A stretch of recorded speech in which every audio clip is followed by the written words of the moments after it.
Señor, te damos gracias por este momento, por este tiempo, porque eres bueno con nosotros, Señor. Te pedimos que seas tú el que obre en cada uno de nosotros, que obre a través de tu palabra, Señor, para que podamos ser de edificación, para que podamos ser bendecidos por medio de tu maravillosa palabra, Señor. Bendice a cada uno de mis amados hermanos. Ayúdanos a poner nuestros sentidos espirituales equilibrados, Señor, calibrados los tuyos, Señor, para de esa manera, por medio de tu Espíritu Santo, Señor, nosotros entender, aprender, saber y hacer tu voluntad. Nombramos en el nombre de Cristo Jesús.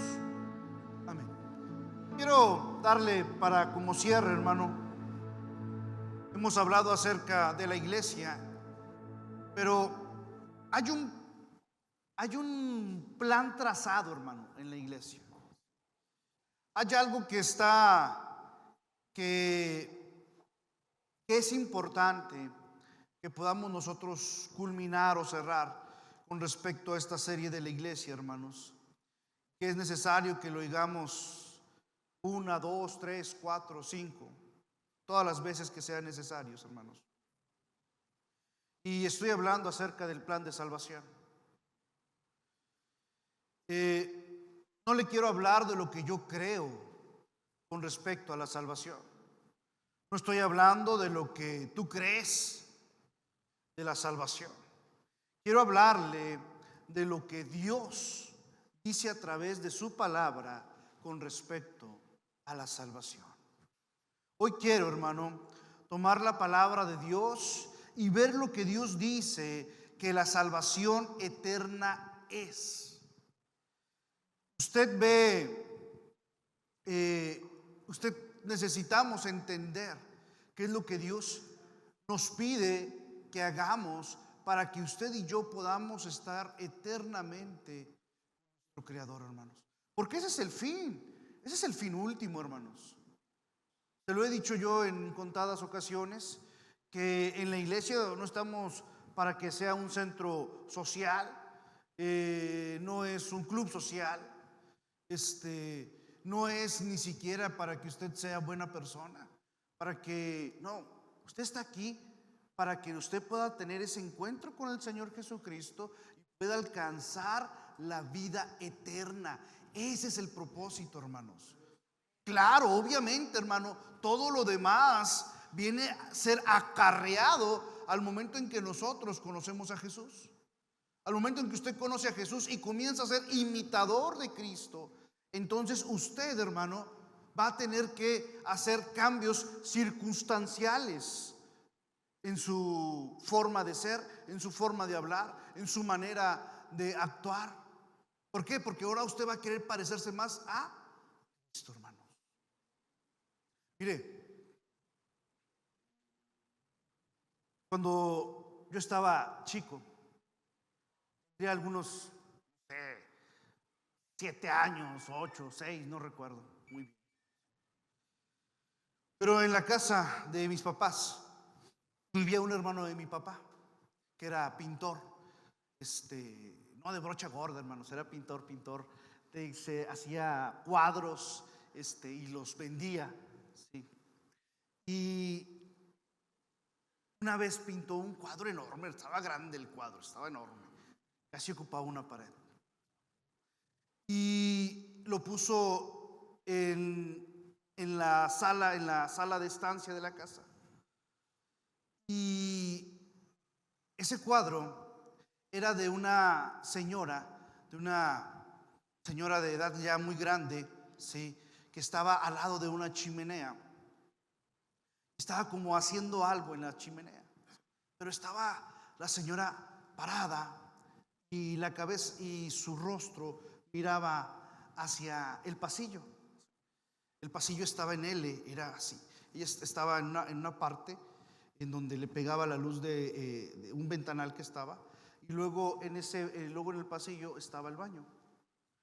Lo interesante de este cuadro, hermanos, era que tenía esta percepción, ¿sí?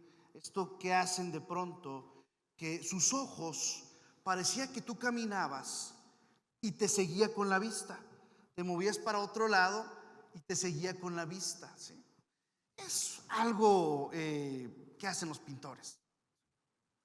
Entonces, cuando era de día no había problema, hasta nos reíamos, ¿eh? Y andábamos mi hermano y yo o los amigos. Mira, mira, mira, nos sigue, mira. Sí, y corríamos para acá y corríamos para allá. Sí, parecía que te seguía con la vista el cuadro. Sí. El problema era en la noche. A ese pasillo tenía un ventanal y la luz de afuera de la luna de la noche justamente pasaba como una raya en el cuadro ese. Solamente teníamos un solo baño. Entonces, y ese baño estaba a la mitad del pasillo. Entonces, forzosamente, ¿sí?, tenías que ir al baño y pasar por donde estaba ese cuadro, ¿sí? Y ya no estábamos en edad para que nos cambiaran los pañales, hermanos.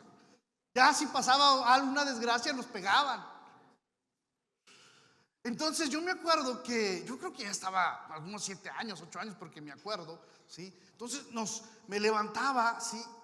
Y estaba el cuarto de mi hermano y luego había otro cuarto y estaba yo. Y yo pasaba por el cuarto de mi hermano y tenía que pasar por el triste cuadro, ¿ah? Y mi hermano era un oso, estaba dormido, sin ni cómo levantarlo, era mayor que yo.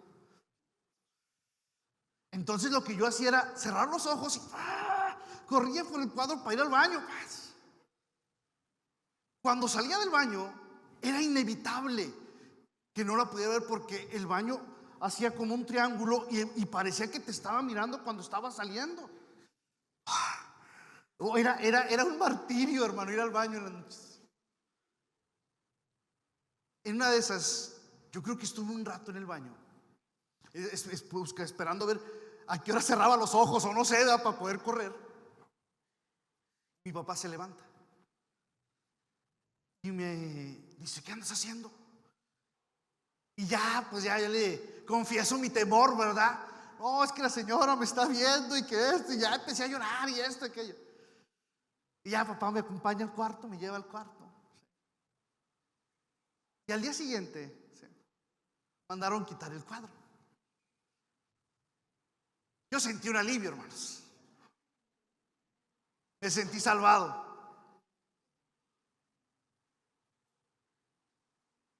Nosotros necesitamos un Salvador, hermanos. Usted y yo necesitamos un Salvador. Necesitamos sentirnos aliviados. Y ese Salvador, hermanos, se encuentra en Cristo Jesús. Y eso es de lo que yo le quiero hablar en esta mañana.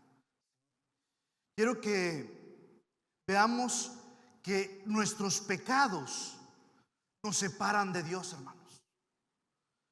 Quiero que entendamos, hermanos, que sabemos que nuestros pecados son los que nos limitan nuestra cercanía con Dios. Y la pregunta es: ¿quién es pecador, hermanos? Exactamente. La Biblia nos dice, hermanos, que todos lo somos. No hay ni uno solo, hermanos. Dice Romanos 3:23: por cuanto todos pecaron y están destituidos de la gloria de Dios. Todos, hermanos, hemos pecado. No dijo uno ni algunos, decía que todos fuimos o somos pecadores, hermanos. Todos nosotros, dice Isaías 53:6, dice: todos nosotros nos descarriamos como ovejas, nos apartamos cada cual por su camino, pero el Señor hizo que cayera sobre él la iniquidad de todos nosotros, hermanos. Todos nos hemos extraviado. Ahora, hermanos, cuando nos dice que todos nos hemos extraviado, hermanos, nosotros y cada uno de los que estamos aquí delante de los ojos de Dios hemos transgredido. Somos pecadores, hermanos. Dice Romanos 3:10: así está escrito: no hay un solo justo, ni siquiera usted, yo, somos pecadores, hermanos. Por eso es necesario es imperante que necesitemos un Salvador, hermanos. Dice el Salmo 14, 1-3, dice: el necio ha dicho en su corazón, no hay Dios, se han corrompido, han cometido hechos abominables, no hay quien haga el bien. El Señor ha mirado desde los cielos sobre los hijos de los hombres para ver si hay alguno que entienda, alguno que busque a Dios. Todos se han desviado, se han corrompido, no hay quien haga el bien, no hay ni siquiera uno, hermanos. Es decir, según la palabra de Dios, hermanos, todos somos culpables de pecado, hermanos. Entonces, si todos somos culpables de pecado, hermanos, ¿por qué de pronto nosotros nos sentimos más santos que otros? Si todos somos pecadores, todos somos culpables, todos hemos transgredido la ley de Dios, hermanos. Solamente hay uno que es justo, hermanos. Solamente hay uno, hermanos, que puede juzgarnos a usted y a mí. ¿Qué dice la Biblia, hermanos? Que el pecado produce en nuestras vidas. Dice que en Romanos 6:23, porque la paga del pecado es muerte, pero el don de Dios es vida eterna en Jesucristo nuestro Señor. Porque el salario, hermanos, del pecado es muerte. Y no estoy hablando solo de una muerte física, hermanos, de una muerte espiritual. Todos y cada uno de nosotros, aun cuando todavía no conocemos del Señor, cuando no entregamos nuestra vida a Cristo, usted y yo habíamos estado muertos en vida.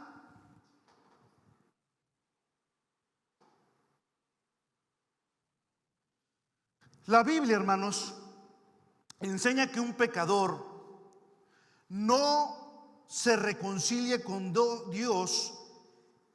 Es decir, el que no se reconcilia con Dios, hermanos, ¿sí?, va a experimentar dos muertes: una física y una espiritual, hermanos. Nosotros podemos ser testigos en un funeral, en un sepelio, hermanos, de una muerte física, en donde usted y yo, todos los que estamos aquí, un día el cuerpo se va a desgastar. Y si no es que algún accidente o algo puede pasar, ¿sí?, y seremos borrados de este lugar físicamente. Y si nosotros no somos reconciliados, no nos reconciliamos con Dios en esta vida, hermanos, ¿sí?, de acuerdo al texto bíblico, hermanos, nosotros vamos a ser condenados al infierno. Si usted no se pone a cuentas con el Señor, si usted no se reconcilia con Dios, ¿sí?, el camino que a nosotros nos queda es que nosotros nos vayamos al infierno. Ahora, hermanos, sé que siempre habrá gente o hay quien no cree en el cielo o en el infierno, o que Dios echará a alguien al infierno. Pero fíjense lo que dice la palabra de Dios, Lucas 12:5. Les voy a enseñar más bien a quién deben temer. Teman al que después de dar muerte tiene poder para echaros al infierno. Sí, les aseguro que a él deben temer, hermanos. Es decir, hermanos, si usted y yo no nos reconciliamos con Dios, si usted no acepta al Señor como su Rey, como su Salvador, hermanos, ¿sí?, usted es eterno. Usted es eterno, hermano. Eso es algo inevitable. Usted es eterno. El problema es dónde va a pasar su eternidad. Ese es el único problema. ¿Dónde va a pasar su eternidad? ¿Lo va a pasar en la presencia de Dios o en la ausencia de Dios, hermano? Entonces la pregunta es, hermanos, si es necesaria esta reconciliación con Dios, ¿sí? ¿Cómo nos reconciliamos con Dios? El hecho de la cuestión, hermanos, es que no hay una buena obra para que podamos hacer ganar el favor o la salvación de Dios. Nada usted puede hacer en esta vida, hermanos, para ganar el favor de Dios. Nada. Nosotros no podemos añadirle a nuestra salvación. Nosotros no podemos quitarle a nuestra salvación. ¿Sabe por qué? Porque no depende de nosotros. Porque es un don inmerecido. Porque el único que se lleva el crédito es el Señor, hermanos. Porque de ser así, hermanos, si nosotros pudiéramos añadir o quitar, sería nuestro plan de salvación en lugar del plan de salvación, hermanos. El plan de Dios, hermanos, es tan simple que es difícil de entender para un incrédulo, hermanos. Porque la paga del pecado es muerte, pero el don de Dios es vida eterna por medio de Jesús, hermanos.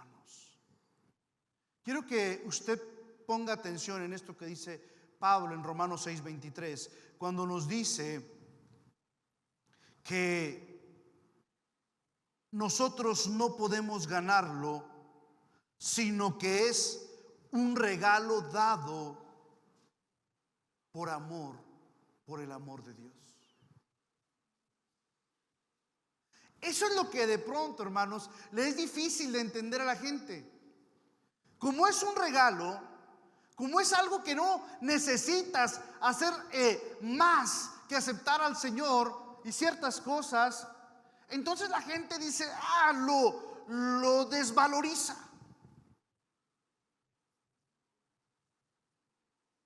Pero en esta parte, hermanos, dice el apóstol Juan que Dios amó tanto al mundo que ha dado a su Hijo unigénito, que para quien cree no perezca y tenga vida eterna, hermanos. La palabra clave es que Dios dio. Él dio un regalo. ¿Y cuál fue ese regalo, hermanos? Su Hijo Jesucristo.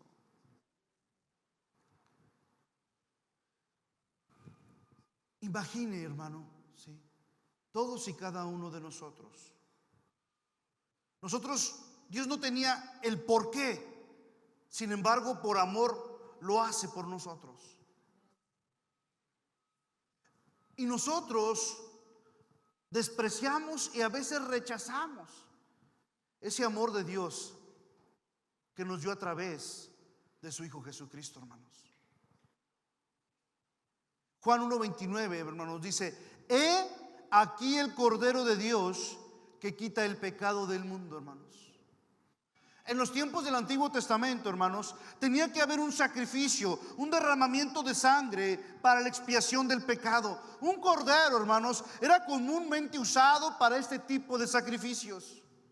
Usted ve que este sacrificio realmente estaba señalando lo que Jesús iba a hacer en la cruz. Es decir, el pueblo hebreo, hermanos, por años, por cantidad de décadas, por cantidad de siglos, hermanos, hacía estos sacrificios.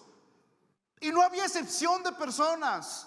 Todos y cada uno de ellos que violaba la ley de Dios tenía que hacer un sacrificio. No importaba si fueras demasiado humilde, porque había algo que tú podías sacrificar. Y todo esto, hermanos, era una enseñanza didáctica para que el día de mañana el pueblo hebreo entendiera, comprendiera que iba a haber un sacrificio único que se hacía cada vez y una vez al año. Ellos sacrificaban y hacían durante todo el año, hermanos, pero había un día, ¿sí?, en donde este sacrificio se hacía una vez por todos y cada uno del pueblo hebreo, hermanos. Mire, verá, la segunda mitad de este Juan 3:16, hermanos, nos dice el plan completo de salvación. El que así cree en Él no perecerá, sino que tendrá vida eterna, hermanos. Por lo tanto, ¿cómo podemos ser reconciliados con Cristo, hermanos? En su obra terminada en la cruz. Ahí nosotros fuimos reconciliados con el Señor. Ahora, ¿cuál es el trabajo terminado, hermanos? Su trabajo terminado es que Él cumplió la ley y los requerimientos de Dios para que fuese un sacrificio perfecto y aceptable por nuestros pecados, hermanos.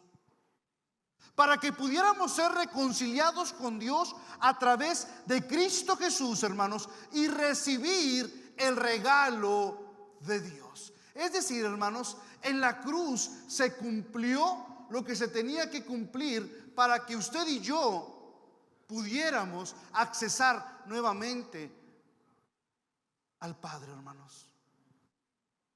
Ahora, dice Pedro cuando se levanta en el día del Pentecostés, ¿verdad? Y les da el discurso a la iglesia primitiva. Y dice la iglesia primitiva: ¡hey! Entonces, ¿qué haremos? ¿Qué es lo que haremos? Lucas 18:3, hermanos, dice: nos damos cuenta de que somos pecadores. Tenemos que darnos cuenta, hermanos, que usted y yo somos pecadores. Fíjese lo que dice el Evangelio de Lucas. En cambio, el recaudador de impuestos, que se había quedado a cierta distancia, ni siquiera se atrevía a alzar la vista al cielo, sino que se golpeaba al pecho y decía: oh, ten compasión de mí, que soy pecador. Una de las cosas, hermanos, que usted y yo debemos de entender en nuestra vida espiritual es que usted y yo somos pecadores, hermanos. La ilustración usted se la sabe, hermanos. Este hombre estaba diciendo: sabes que yo no tengo ni siquiera el derecho de poder estar con el Señor. Estaba hasta la distancia. En cambio, el otro decía: yo no soy como este Señor. ¿Sí? Necesitamos reconocer que necesitamos un Salvador, hermanos. Usted y yo necesitamos un Salvador. Primera de Juan, hermanos, 1:9. ¿Sí? Se lo voy a leer. Primera de Juan 1:9. Yo sé que usted se lo sabe, pero dice: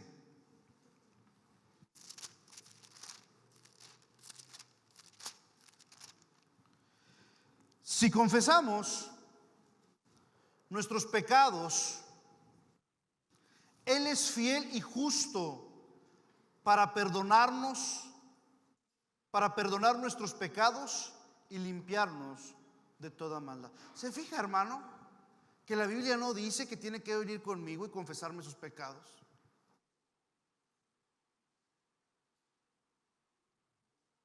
Dice que si nosotros confesamos nuestros pecados, ¿a quién? A Él.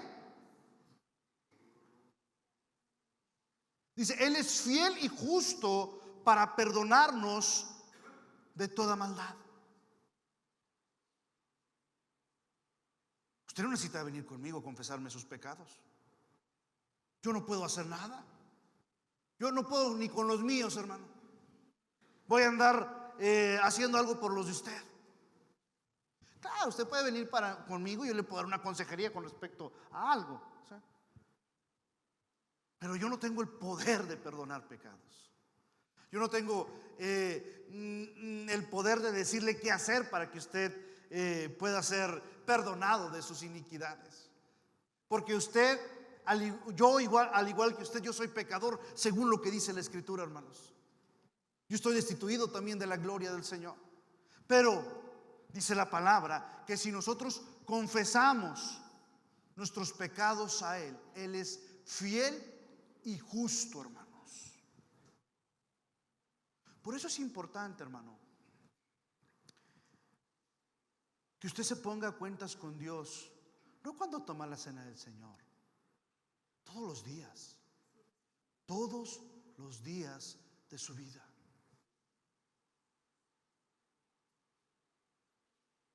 Esto es como, yo se lo explico, como cuando en mi casa, ¿sí? De pronto íbamos con la señora de la tienda y ella nos hacía un cartoncito, ¿verdad? Y nos decía, ¿qué te vas a llevar? No, pues que 1 kilo de huevo, que 1 litro de leche, que esto, que aquello, que lo otro, ¿verdad? Te lo apuntaban, te hacían la cuenta, la suma, te lo ponían allí. Papá era profesor, cada 15 días le pagaban, íbamos y pagábamos, y la cuenta era borrada y nos hacían una cuenta nueva, limpia. Lo mismo es, hermanos, cada día de nuestras vidas. Usted y yo, hermanos, todos los días de nuestra vida deberíamos de ponernos a cuentas con el Señor. Padre, ¿qué fue lo que hicimos? ¿Qué no te agradó a nuestros ojos? Inclusive hasta los pecados de omisión, estos que de pronto no nos damos cuenta. Que el Señor tenga misericordia de nosotros, hermanos. Por eso dice Juan 1:9, hermanos, tenemos que darnos cuenta de que somos pecadores. 2, hermanos, tenemos que confesar nuestros pecados. Cuando nosotros nos arrepentimos, hermanos, nos damos cuenta de que hemos hecho las cosas incorrectas y ahora necesitamos comenzar a hacer las cosas de mejor manera, hermanos. Dice Hechos 16, 30, 31, hermanos. Creen en Jesús y sacándolos, dice, y sacándolos les dijo, señores, ¿qué debo hacer para ser salvo?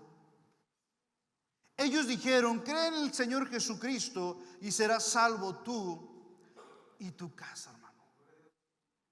¿Se acuerda de esta parte del carcelero, verdad?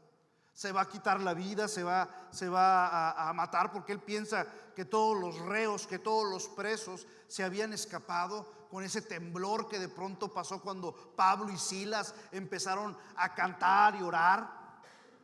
Dice, ya se fueron, ya se me pelaron todos, ¿sí? Y dice que se va a matar. Y en eso el apóstol Pablo le dice, hey, no te hagas daño, todos estamos aquí.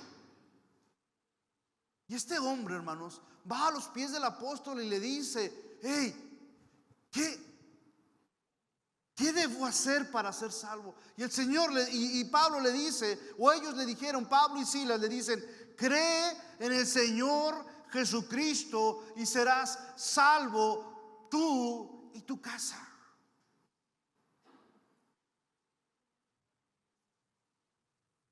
Cuando el Señor entra en nuestras vidas, hermanos, ¿sí? El Señor lo que quiere es profundizar no solamente en nosotros, hermano, sino en todos los que nos rodean, en nuestros hijos, en nuestros esposos, en nuestras esposas, en nuestros padres, en nuestros círculos cercanos. Eso es lo que Dios quiere de nuestras vidas, que podamos tener esa relación nuevamente con Dios, que usted pueda decir: oye, el Señor está en mi vida. En mi casa, ¿sí?, la que se acercó al Señor fue mi mamá, por una situación de enfermedad, de cáncer. Y cuando mi mamá se acerca al Señor, pasaron tiempo, hermano. No crea que fue chalupa y buenas y todos nos acercamos, no.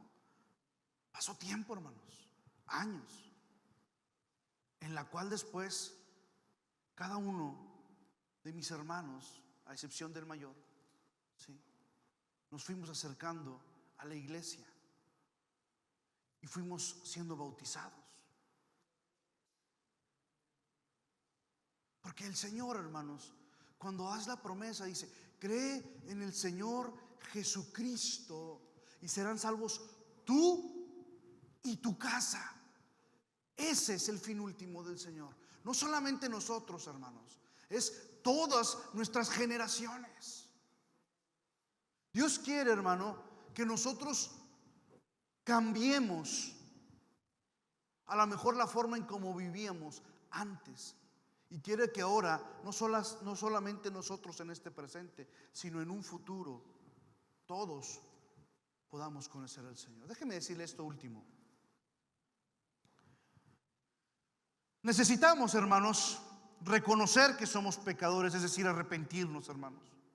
Confesar al Señor como confesar nuestros pecados. Creer en el Señor Jesucristo, hermanos. Y Marcos 16:16 va a decirnos un paso importante para nuestra salvación. Dice: el que creyere y fuere bautizado será salvo. El que creyere y fuere bautizado será salvo, mas el que no creyere será condenado. ¿Se fija cómo Dios hace esta relación entre la fe y el bautismo, entre creer y ser bautizados, hermanos? Sí. El Señor no dijo: el que creyere y fuere todos los días a la iglesia será salvo. No. El que creyere y tomara la comunión todos los domingos, el que creyere y diera ofrendas y diezmos, no, ¿verdad que no? El bautismo, ¿sí?, lo pone a la par de la fe. Lo pone en esta situación, hermanos, en donde si nosotros creemos en Cristo Jesús, tenemos que bajar a las aguas bautismales para ser resucitados juntamente con Él en un símbolo espiritual y recibir el don del Espíritu Santo. Porque ¿cómo vamos a luchar esta pelea espiritual, hermanos, sin el Espíritu? Usted tiene inclinación hacia el mal. Yo tengo inclinación hacia el mal. Mi corazón se inclina más a lo malo. Pero sabes, el Espíritu de Dios que mora en ti, que mora en mí, me ayuda a que podamos escoger lo que Dios quiere de nuestras vidas. Por eso Dios demanda, dice: el que creyere y fuere bautizado, entonces será salvo. ¿Sabes? A veces es difícil dar ese paso, ser bautizado. ¿Sabes por qué? Porque a veces estamos como Constantino, el emperador romano que hizo universal en todo el imperio la cristiandad. No se bautizó. hasta al punto de que estaba en su muerte. ¿Sabes por qué no? Porque él decía: si me bautizo antes voy a pecar, entonces me tengo que bautizar ya casi cuando me esté muriendo, para que así me bautizo, me muero y se acabó, me fui santo. Pero es una mala teología. Usted no es santo por lo que usted hace. Usted no es santo porque si peca o no peca. Usted es santo porque creyó en Cristo Jesús. Por eso es santo, hermano. Por eso cuando nosotros estemos delante del trono de Dios, hermanos, no nos van a sacar el expediente, hermanos. ¿Por qué? Porque nuestro expediente estaría así de grande. Cuando usted esté delante de la presencia del Señor y usted sea llevado a juicio y esté listo para escuchar su veredicto, usted no va a ser el que esté acusado. En ese lado, en ese momento, Jesús va a decir, cuando el jurado nos vaya a declarar culpables, el Señor Jesús va a decir: ¡hey! Su cuenta está liquidada. Yo la llevé en la cruz del Calvario. Todos sus pecados, todas sus transgresiones, todo lo que Miguel Ponce hizo en esta vida, yo lo acarrié en mi cuerpo y en mi sangre. Él está limpio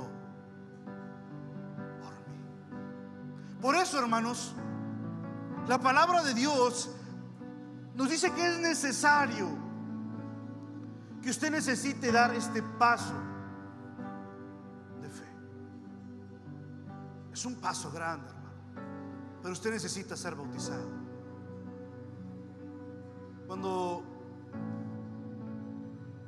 yo estuve en mi primer ministerio,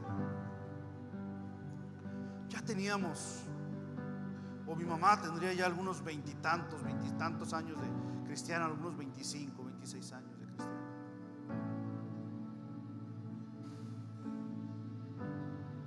Y iba a la iglesia. Y uno de los requerimientos para que usted tome la cena del Señor es que usted haya bajado las aguas bautismales, para que usted sea invitado a la cena del Señor. Y yo daba la cena del Señor regularmente, y siempre decía: todo aquel que haya sido bautizado por inmersión puede ponerse de pie. Dice, y mi mamá no se ponía de pie porque no había sido bautizada. Iba a la iglesia constantemente. Ya tenía mucho tiempo, muchos años, que había dejado de ir a la iglesia tradicional. Y luego me decía: ay, es que tú eres bien clasista. Dice, o sea, ¿por qué no lo podemos tomar todo? Le dije: no es que yo sea clasista, sino que así dice la Biblia. Tú podrás estar todo el día, toda la vida en la iglesia, madre, pero si no te bautizas, estás condenada. No lo digo yo. Y le leía Marcos 16: el que creyere y fuere bautizado. Le dije: no es mío. Por mí, pues tómala, yo no tengo el problema. El día que vayas allá con el Señor, a ver cómo le haces.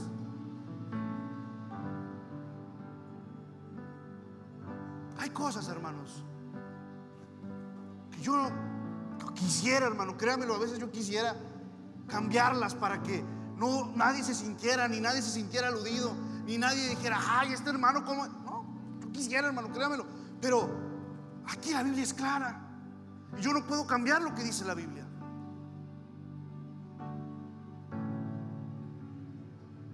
Y última cosa, hermano.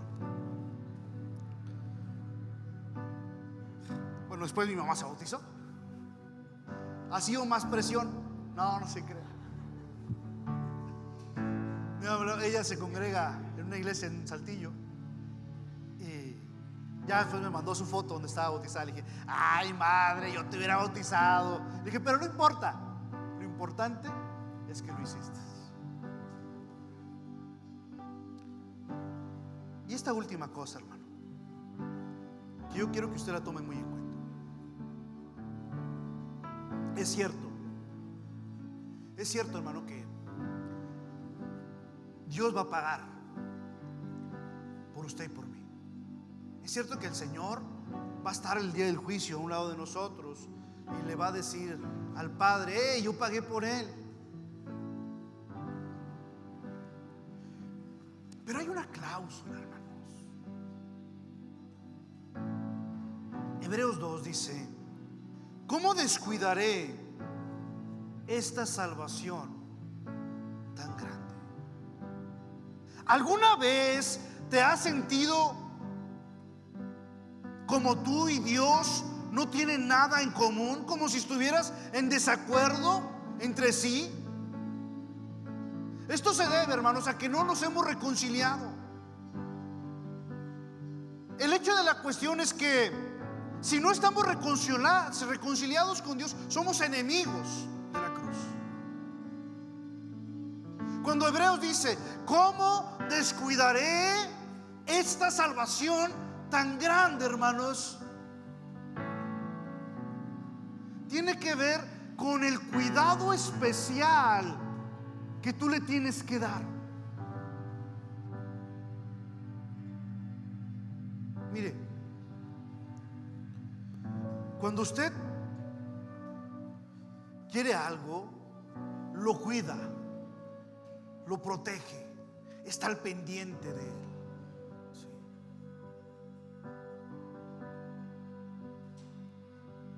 A usted le es importante. A lo mejor la salvación, hermanos, no nos cuesta nada. A ti y a mí no nos costó nada. Es un regalo inmerecido. Pero al Señor le costó hasta la última gota de su sangre.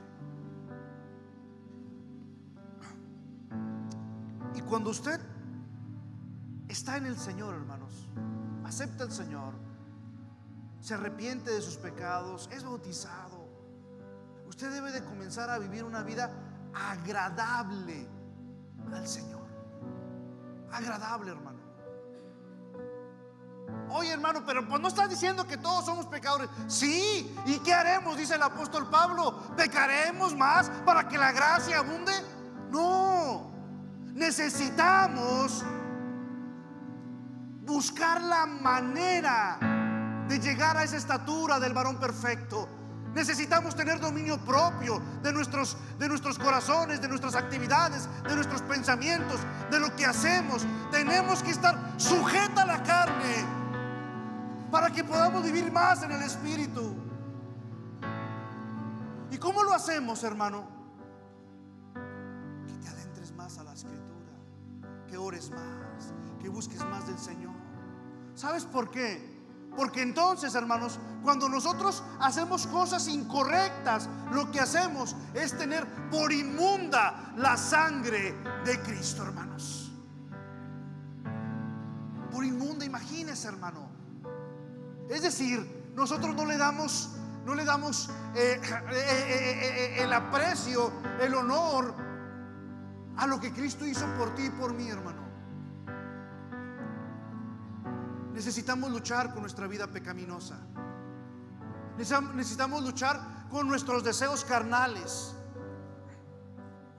y buscar más lo que Dios quiere de nuestras vidas, hermanos. Dios necesita, hermanos, Dios quiere que usted y yo pasemos toda la eternidad en su presencia, hermanos. Pero no solamente usted y yo, hermanos, nuestros hijos, nuestra esposa, nuestro esposo. Y sabe, eso debería ser algo que deberíamos de hacer continuo con las personas que nos rodean.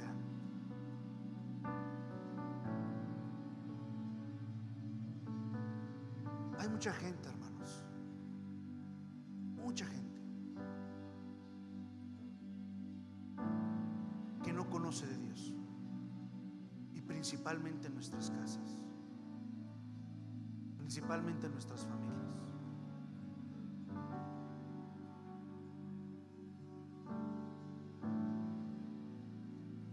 Y un día usted y yo, hermanos,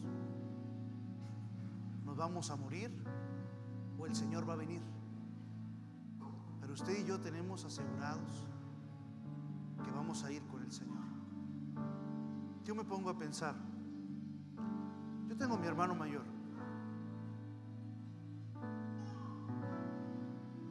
y me duele que no encuentre al Señor, porque yo sé que un día la mayoría de mi familia vamos a estar arriba, aunque no nos vamos a conocer, dice la Biblia, pero vamos a estar allá. A mí no me gustaría que mi hermano no estuviera con nosotros. Le pido a Dios sabiduría y dirección para que me ayude a hablarle, o para que Dios ponga a alguien que le hable de Cristo.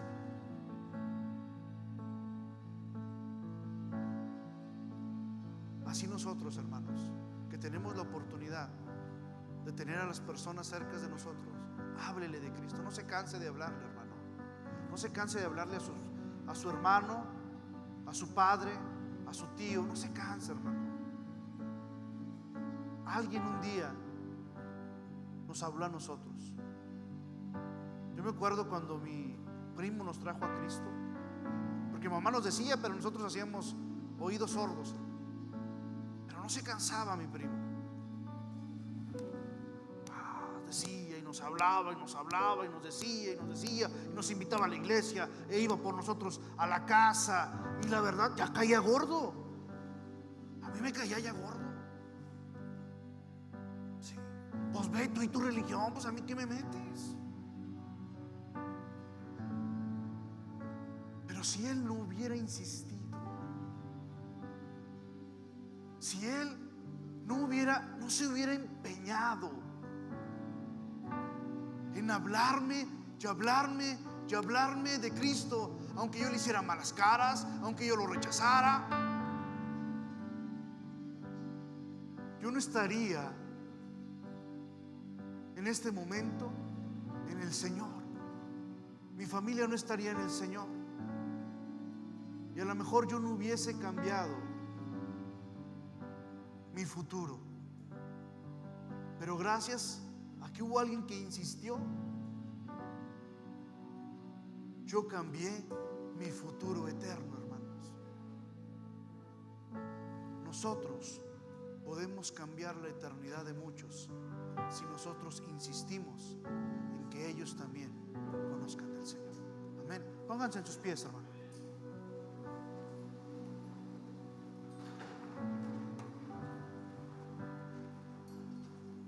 Señor, te damos infinitas gracias, Padre Santo. Gracias por tu amor, gracias por tu misericordia, Señor. Gracias por la vida de cada uno de mis amados hermanos que hoy están aquí, Señor. Gracias por los que han escuchado tu palabra, Señor. Si hay alguien que haya sido tocado por tu palabra, Señor, acércalo prontamente a nosotros, Señor. Si hay alguien que haya venido por primera vez y quiera conocerte a ti, Señor, quiera ser parte de la familia tuya, Padre Santo, pon en su corazón ese deseo imperante para que pronto, Señor, pronto se acerque, te acepte a ti como tu Señor, como su Salvador, que baje a las aguas bautismales y que pueda vivir una vida agradable a ti, Señor. No dejemos pasar la oportunidad de acercarnos al Señor. Padre Santo, bendice a todos mis amados hermanos, Señor. Bendice sus hogares, bendice sus casas, bendice sus familias, Señor. Bendice sus trabajos, que